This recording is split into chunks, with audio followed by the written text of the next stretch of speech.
Hello दोस्तों, स्वागत है आपका प्रीनू की रसोई में। तो आज हम बनाने जा रहे हैं शक्करपारे। नमक पारे तो बना ही लिए हैं, शक्करपारे भी बना लें। जो नमकीन खाते हैं उनके लिए नमक पारे हो गए, तो मीठा खाते हैं उनके लिए शक्करपारे हो गए। तो चलिए बनाना शुरू करते हैं। यहाँ पर हमने 2 कटोरी मैदा लिया है और इसमें हम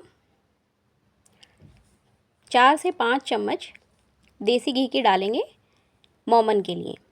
आप चाहें तो घी को थोड़ा मेल्ट कर लें और मेल्ट करके ही डालें, जिससे कि वो अच्छे से मैदे में मिक्स हो जाए।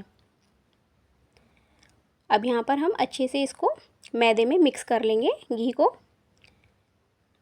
जिससे कि मोमन अच्छी तरीके से सारे मैदे में मिक्स हो जाए। इस तरीके से आपको दोनों हाथों से रगड़ रगड़ के अच्छे से घी को मिक्स कर लेना है।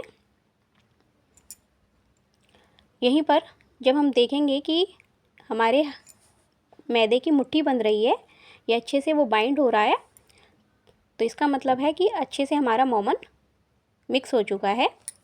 यहाँ पर हमने एक गिलास में थोड़ा पानी लिया है, इसे हम थोड़ा थोड़ा डालकर आटा अपना सॉफ्ट आटा लगाएंगे, ज़्यादा सख्त आटा नहीं लगाना है।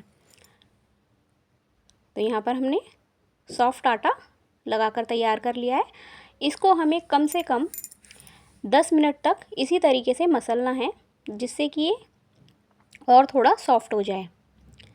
इस तरीके से हमें इसको अच्छे से गूँथना है, अच्छे तरीके से सारा गुस्सा इस आटे के ऊपर निकाल देना है।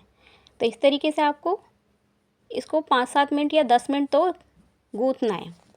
इस तरीके से गूँथने के बाद हम इसका एक अच्छे से लोई बना देंगे, एक पेड़ा बनाकर इस तरीके से जैसे मैंने बनाया है। और आपको इसको किसी गीले कपड़े से ढककर रख देना है। इसको हमें कम से कम 10 से 15 मिनट के लिए ढककर रेस्ट के लिए छोड़ देना है। तो यहाँ पर हमने एक कपड़ा लिया है, इससे ढककर, ये थोड़ा सा गीला होना चाहिए, हल्का मॉइस्चर होना चाहिए कपड़े में। इसको हमने रेस्ट के लिए एक साइड रख दिया है। दूसरी तरफ हमने एक बर्तन में चाशनी बनाने का प्रोसेस स्टार्ट कर दिया। यहाँ पर हमने 1 कटोरी चीनी ली है और इसमें हम आधी कटोरी पानी डालकर चाशनी बनाना तैयार करेंगे। तो ये हमने आधी कटोरी पानी लिया है, इसको भी इसी में डालकर चाशनी बनाने के लिए हमने रख दी है। और इस चीनी को हमें जब तक मिक्स करना है जब तक कि चीनी अच्छी तरीके से घुल नहीं जाती है। जब तक हमें चलाते ही रहना है, कहीं ऐसा ना हो कि चीनी नीचे लग जाए और सारी चाशनी ख़राब हो जाए। इस तरीके से आपको चलाते रहना है जब तक कि चाशनी अच्छे से घुल नहीं जाती। और जैसे ही चाशनी घुल जाती है तो आपको वेट करना है जब तक कि चाशनी थोड़ी हल्की सी गाढ़ी नहीं हो जाती। हमें यहाँ पर 1 तार की चाशनी चाहिए, तो आपको बीच बीच में चेक करते रहना है। जैसे ही 1 तार की चाशनी बनकर तैयार हो जाए, आपको गैस की फ्लेम ऑफ़ कर देनी है। तो यहाँ पर हमारी 1 तार की चाशनी बनकर तैयार हो चुकी है। अब हम अपने आटे को देख लेते हैं, जो हमने मैदा गूँथ के रखा है इसको देख लेते हैं। ये अच्छे से सेट हो चुका है। तो ये दोबारा से सॉफ्ट हो चुका है, क्योंकि हमने गीले से कपड़े से ढक के रखा था। इस टाइम पर हमें इसको दोबारा से 5 से 7 मिनट वापस गूँथना है लगातार। आप इस तरीके से इसको 5 से 7 मिनट तक इसी तरीके से गूँथेंगे। और इसको अच्छे से नीट करने के बाद मैं इस तरीके से इसको लगातार ही 5 से 7 मिनट तक इसको मैंने नीट करा है। करने के बाद आपको इसके पेड़े तोड़ लेने हैं। जैसे ही ये अच्छे से नीट हो जाए, आपको इसमें से एक लोई लेनी है बड़ी सी। इस तरीके से एक बड़ी लोई लेनी है और इसको हम एक बड़ी रोटी के आकार में और मोटी रोटी के आकार में बेल लेंगे। यहाँ पर हम इसको अब बेल लेंगे। इस तरीके से थोड़ा मोटा ही रखना है, जिससे कि हमारे शक्करपारे अच्छे बने, खाने में भी अच्छे लगे और दिखने में भी अच्छे लगे। तो इस तरीके से जब हम इसे बेल लेंगे, हल्के हाथ से थोड़ा मोटा मोटा बेलना है।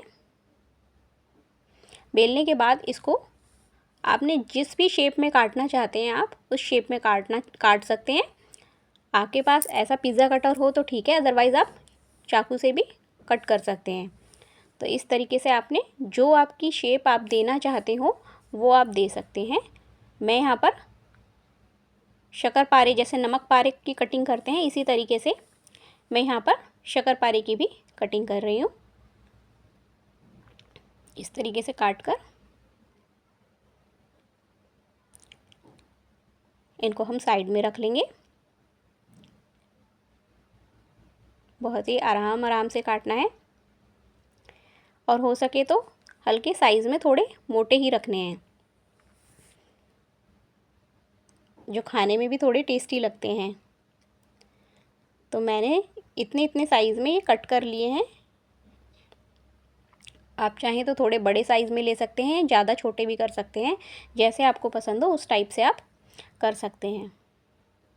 तो ये देखिए यहाँ पर मैंने कितनी मोटी लेयर रखी है।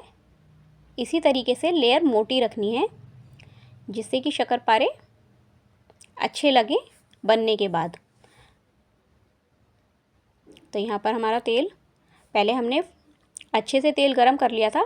तेल गरम करने के बाद हमने इसकी फ्लेम को कर दिया है बिल्कुल स्लो, और स्लो करने के बाद हमने ये धीरे धीरे करके सारे शक्करपारे इसके अंदर डाल दिए हैं। और शक्करपारों को जब तक आपको छेड़ना नहीं है जब तक ये अपने आप ऊपर नहीं आ जाते। देखिए यहाँ पर जैसे ही ऊपर आ जाते हैं अपने आप ये स्लो गैस पे ही ऊपर आ जाएंगे। उसके बाद ही आपने इसमें कुछ चमचा या करछी जो भी लगानी है उसके बाद ही लगानी है।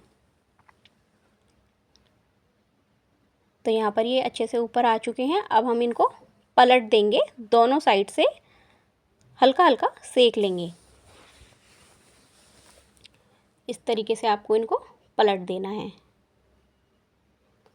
जैसे ही आप पलटेंगे तो ये दोनों तरफ से अच्छे से सिक जाएंगे, और जैसे ये सिक जाते हैं तो साइज़ में भी थोड़े हल्के और डबल हो जाते हैं।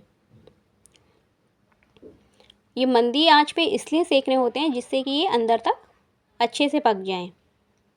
अगर आप इनको तेज़ गैस पे पकाएंगे तो ये हो सकता है कच्चे रह जाएं या सॉफ्ट हो जाएं बनने के बाद।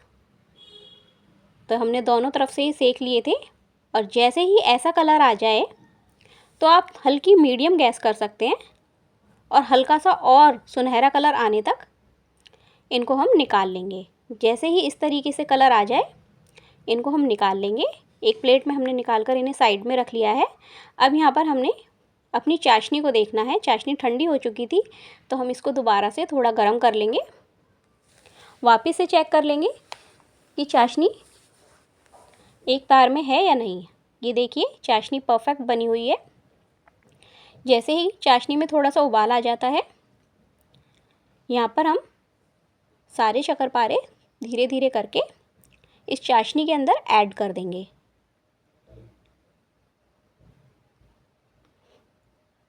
यहाँ पर हमने डाल दिए हैं सारे शक्करपारे, और इसको हमें जब तक चाशनी के अंदर पकाना है जब तक कि चाशनी थोड़ी गाढ़ी नहीं होने लगती है।